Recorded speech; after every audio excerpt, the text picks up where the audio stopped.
Hello. This speaker has been recorded at a meeting of Addictive Eaters Anonymous. For more information, visit our website www.aeainfo.org. My name is Patricia and I am an addictive eater. I'm just going to set my alarm in case I get carried away sharing. Thank you very much for the opportunity of sharing my experience, strength and hope this evening, being the first speaker, and a very warm welcome to newcomers or people who have recently joined AEA.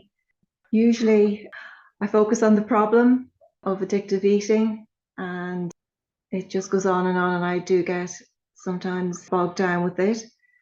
So I thought this evening maybe to start with how my day was today and how different it is in sobriety.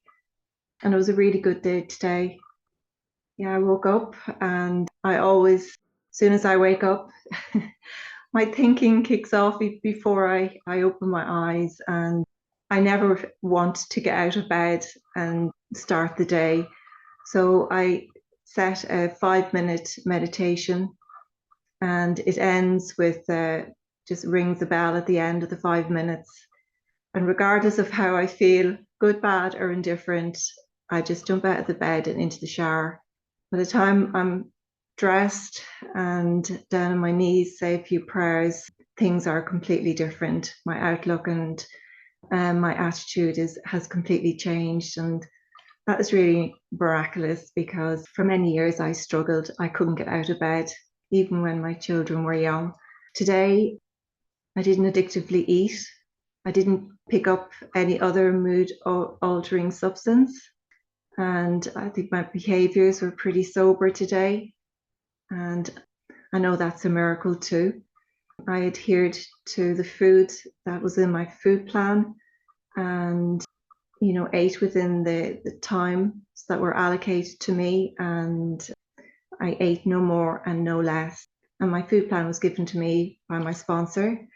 And when I was asked to be first chair yesterday, I had every reason inwardly and in my mind to say, oh God, no, I'm not ready to be first chair. And I could feel that fear bubbling up inside, but I have a program today, and I know what to do when I can become paralyzed with fear.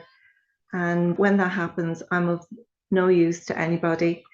And I was speaking to another sober member overseas, and I was reminded that it's not about me today.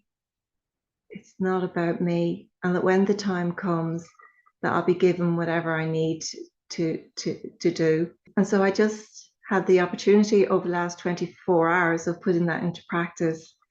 So all these are wee gifts that is given to me to practice this program and to draw nearer to a power that's not me, power greater than myself, and to dig deeper. And because of that, I was able to get on with my day and to do all the things that I needed to get through today. And subsequently, I had a day, and it was very productive and enjoyable. And that's just astonishing, really. And I'm very grateful to be part of a fellowship, AEA, Addictive Eaters Anonymous, that offers me a solution to the disease that I believe that I was born with. I'm definitely an addict, and I see my thinking and as being my first addiction, but it also manifested in many other substances and behaviours, and addictive eating was one of them. And thank God for AEA, because of the sobriety statement, which means that I needed to surrender and let go of all the substances and behaviours to be mood-altering substances in order to be physically sober. I have a sponsor today. I believe that I'm sponsorable today. I wasn't always ready. I wanted to do it my way, or always wanted to hold on to something or other. But I needed to surrender absolutely. And I go to another fellowship as well. And I often hear people talk about they've had a relapse or they've gone back out drinking or whatever. Mostly they will say it's because they kind of stopped going to meetings and that.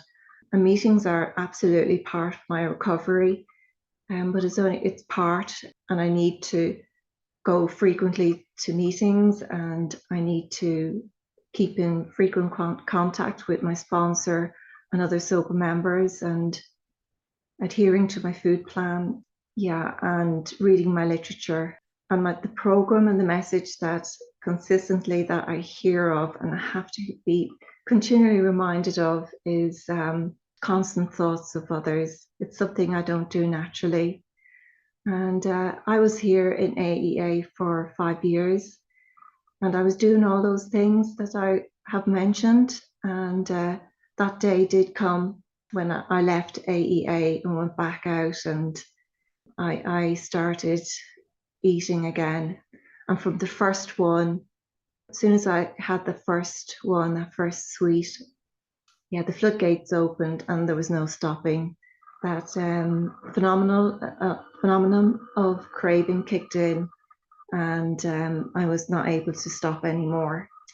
I tried on several occasions to come back to AEA, and I did on occasion ring members and was looking for direction and kind of a way back in. But there was always one more binge I needed to have first. I'd just have one more final binge, and that was just kept going on and on. And I'd even get down on my knees in the morning after a horrendous night, where there was many occasions when I would wake up choking on my own vomit.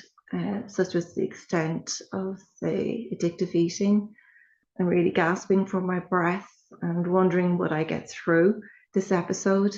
And and I would pledge to myself and God, I will never ever do this again.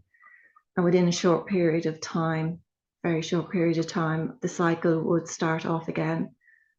Until that day did come, and I was down on my knees again, and there was something different on this occasion. I phoned a member, and I knew during that conversation that I definitely was going to return to AEA. Something was different. And following that call, I got another call, and it was to say that Neil, had suddenly died a few hours previously or whatever. And that was absolutely the catalyst for me to come back into AEA.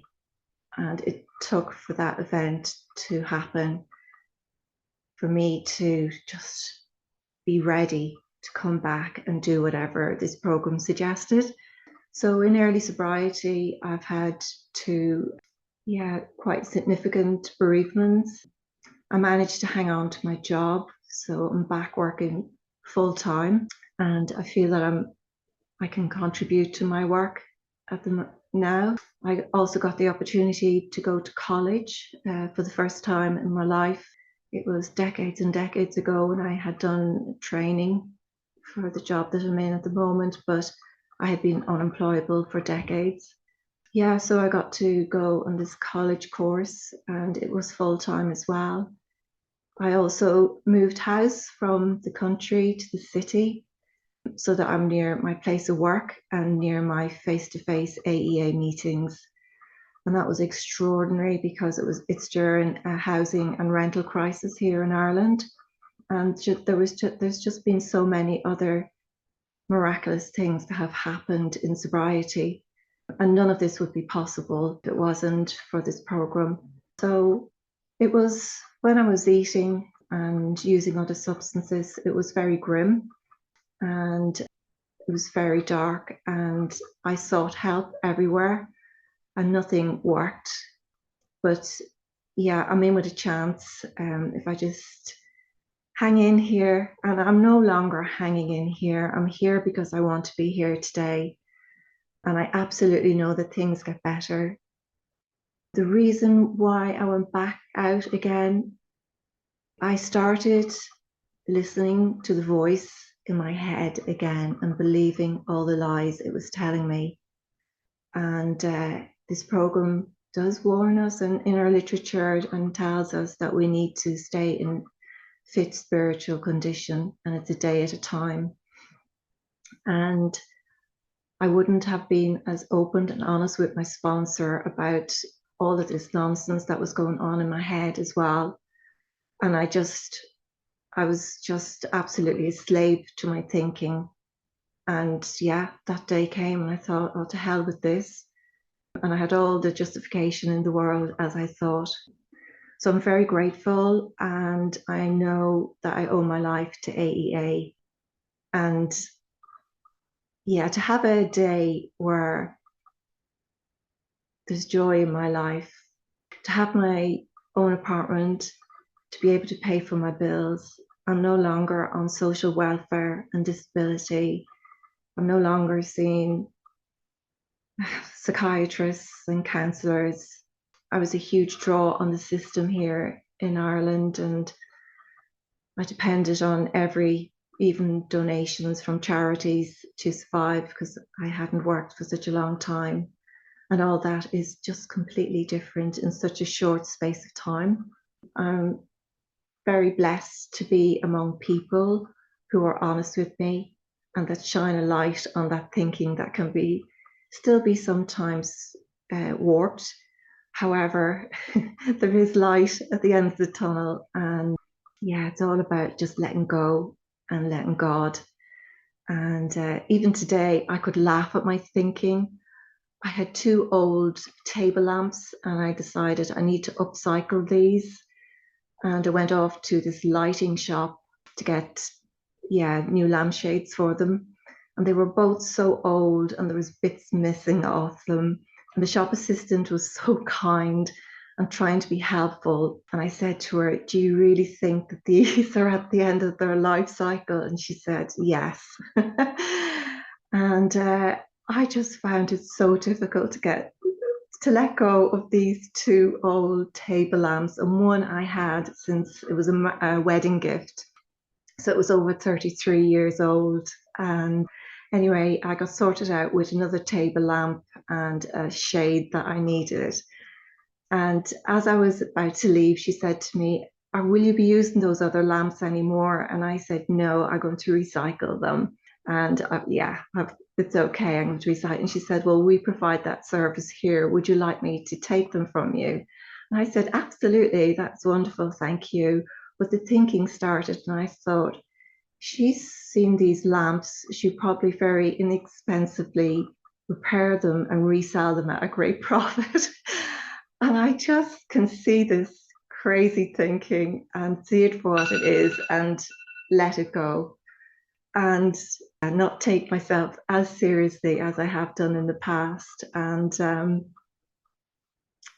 enjoying life today, and I got a new job as well in amongst everything else recently. And things are getting better across all areas of my life. And I've found that AEA not only has a solution for all the addictive substances, but for my thinking and for every area in my life. So I'll leave it at that. Thank you.